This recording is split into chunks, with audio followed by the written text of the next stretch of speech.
Hello guys, this is Movie Lover and welcome to this Movie Lover world. Today we are going to take a look at 2011 American drama horror film called Funhouse Billionaire. Nero Alexander casually sits in his chair leg on leg looking at a phone in his hand as a woman bashes another with a baseball bat. She stops and looks at him, but Nero urges her to continue. She pleads with him to stop, but he states that she must complete the task. The woman grabs a knife and starts furiously stabbing the corpse. She rips its heart out, putting it on a tray, and lays it at the sadist's feet. He watches her. Chuckling, the woman collapses on the floor and starts bawling on Nero's order. His guard puts a suitcase filled with money in the woman's arms and takes her away. After that, Nero starts scrolling through an article on his phone showing top fails at fame. Casper Norden, a man from a fail at fame list, awakens in a strange dimly lit room and starts observing his surroundings. Wearing a baffled expression on his face, he finds a welcome card near his pillow.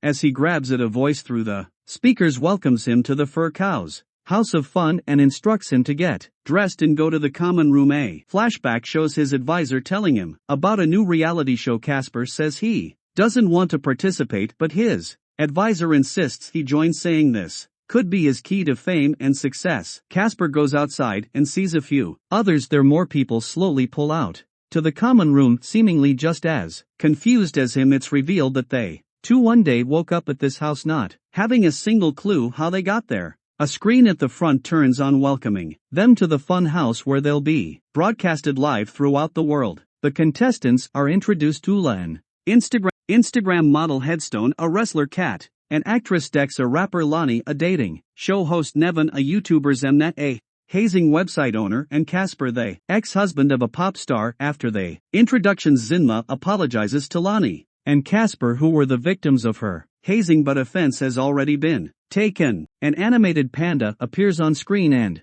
introduced itself as Furcus and explains that every 3 days the viewers' vote will decide who leaves until a winner is chosen. If two contestants end up at the bottom as a tie, they will face a challenge that will decide who stays. Zimna asks about the cameras. Furkis says they're hidden all around the house and the videos will be blurred while they're in the shower. However, they can choose to remove the blur feature. Nevin declares he's claustrophobic, but Furcus says he's confined to the house since the terms were made clear in the contract. Furcus leaves after this as the others clap for him. The contestants start enjoying their time at the house, singing, swimming, and fooling games. Friends are made while Ula and Headstone start dating. Every day they're taken to a confession room to speak live to the viewers. People on television and YouTube start commenting on this new reality show. In the first few days, Casper immediately bonds with Lonnie. They talk about their past TV shows, both of which unfortunately ended in failure. Headstone joins them and Lonnie soon leaves after a bit of chatter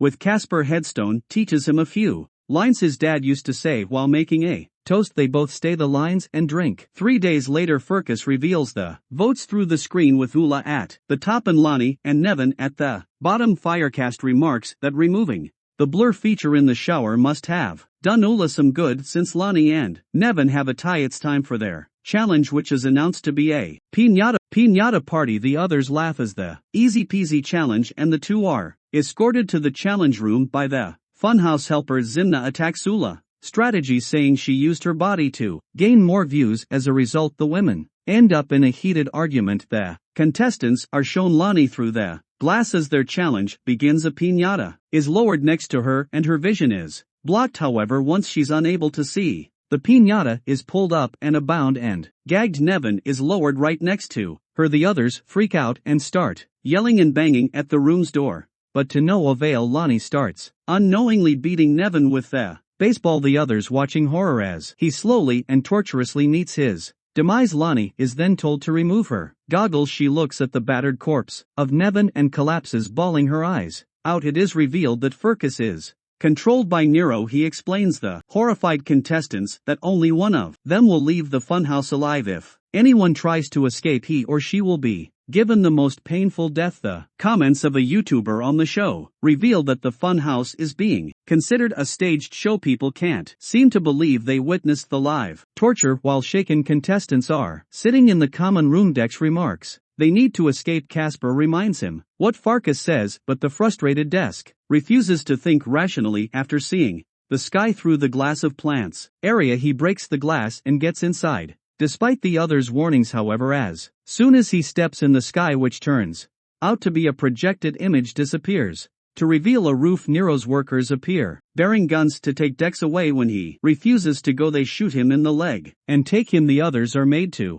watch as a bound Dex is put in a drum, and strong acid is poured into it. Dex screams in agony as his flesh and bones start dissolving into the acid. The media now realizes that the Fur House is indeed a sadistic torture chamber, but others still present their theories of drama for ratings. Dex is pulled up to show the others his lower half fully dissolved. The others look in horror as his innards hanging from what's left of his body. Farkas appears on screen and tells him to learn from Dex's punishment. When the contestants go to the confession room next, instead of cheerfully asking for votes, they cry and beg for them on live TV. Darla, Casper's famous ex-wife, talks about his harmless and sweet personality, begging Fergus to stop the game, but the sadist is nothing but entertained by her pleas. While drinking together, the contestants ask Casper about Darla. He tells them his story, how he met her, instantly fell in love with her, and married her, while the others look in awe. Headstone cuts a joke, making them all laugh. Willow remarks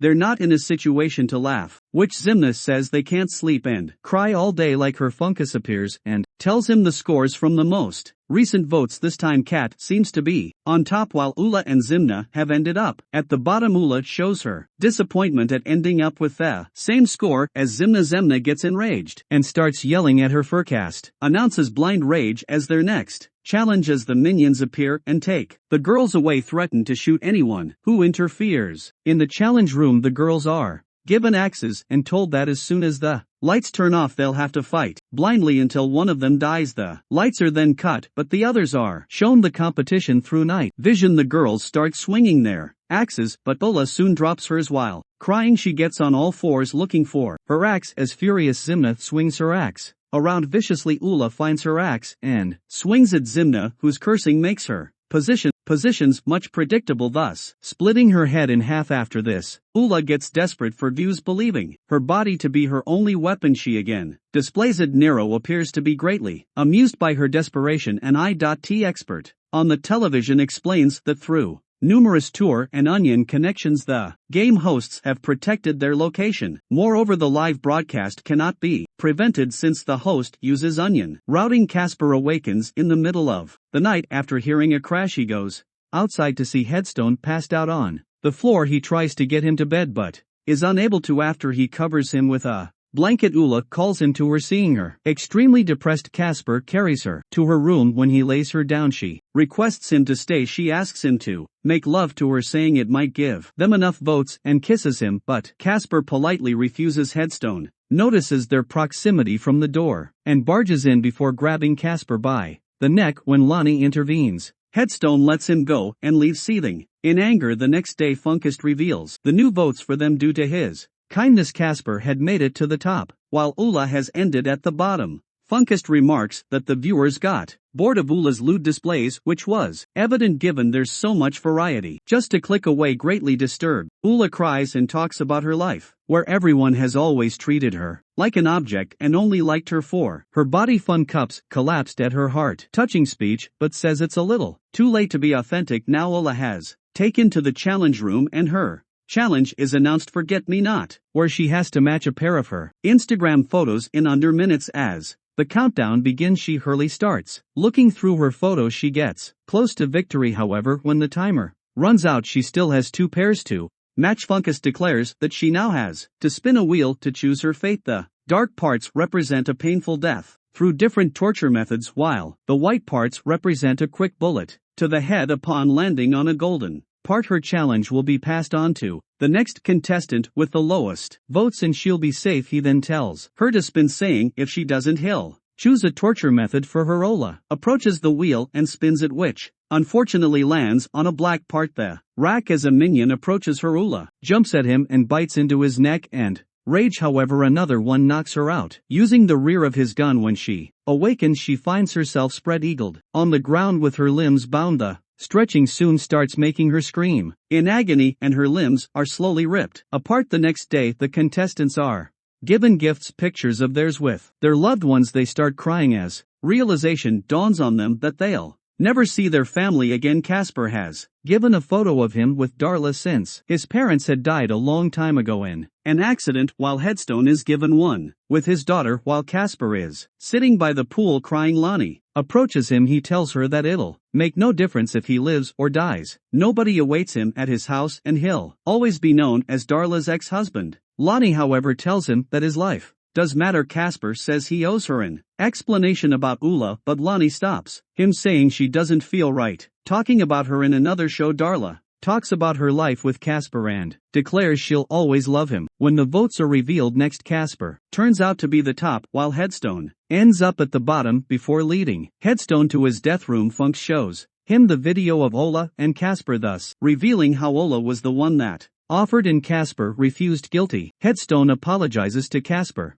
Headstone's challenge is then announced. Deathmatch. 4 deadly fighters are shown on the screen and the audience is given the right to choose his opponent via voting. The voting begins. People all around the world excitedly vote. The most vicious killer treating the contestants lives as worthless game. The fighter called Bodies is chosen at the end. The contestants make a toast to Headstone and he's led to the challenge room. His confession from earlier is shown, where he tells his daughter she's all that matters to him and that is his life. As he leaves, a chair we're brought back to the challenge room where Bodis enters the room. Funkist tastes the rules. They have to fight until one dies. Headstone leads the first punch, taking the lead. As the fight progresses, he beats Bodis up, maintaining a lead. However, soon Bodis gets in the spirit and lands a few blows. The fight ends as Headstone grabs Bodis by the neck and holds him down until he suffocates to death. The other contestants cheer at his triumph, unable to believe he won, but Nero soon replaces smiles on their faces with fear. He lets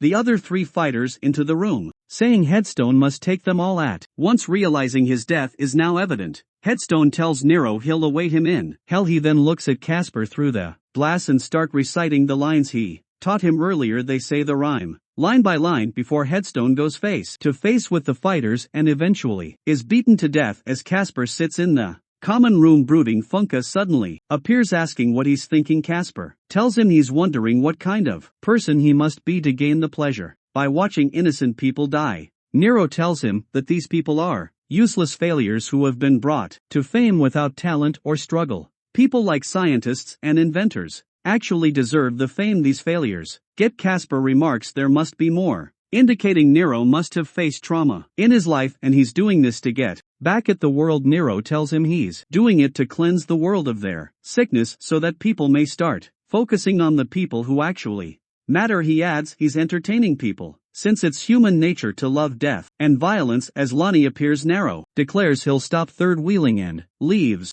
Casper tells Lonnie that he's glad he got a chance to know her. Lonnie says she feels the same, but she wishes she met him at a grocery store instead. After this exchange, the two end up in bed, spending the night in heated passion. Kat also puts on a show for the audience, pleasuring herself while looking straight into the camera. The next morning, the votes reveal that Casper has maintained his position on the top while Kat has ended in last place. Fergus announces Kat's challenge the chess master while Kat is playing against Nero. Aided by his minion, the FBI managed to track the funhouse location through the connections. Nero soon checkmates Kat, defeating her. She's then taken to the wheel to decide her fate. When she spins, it lands on past the Buck the Golden area. That means she's in the safe zone, and her challenge shall pass on to the next contestant with the lowest votes. The minions go to get Lonnie, but Casper holds her back. He begs Nero to let him take her place. After a bit of hesitation, Nero agrees to let him take her place. As Casper is taken to the challenge room, the FBI are seen approaching the funhouse. Funks declares pistols at dawn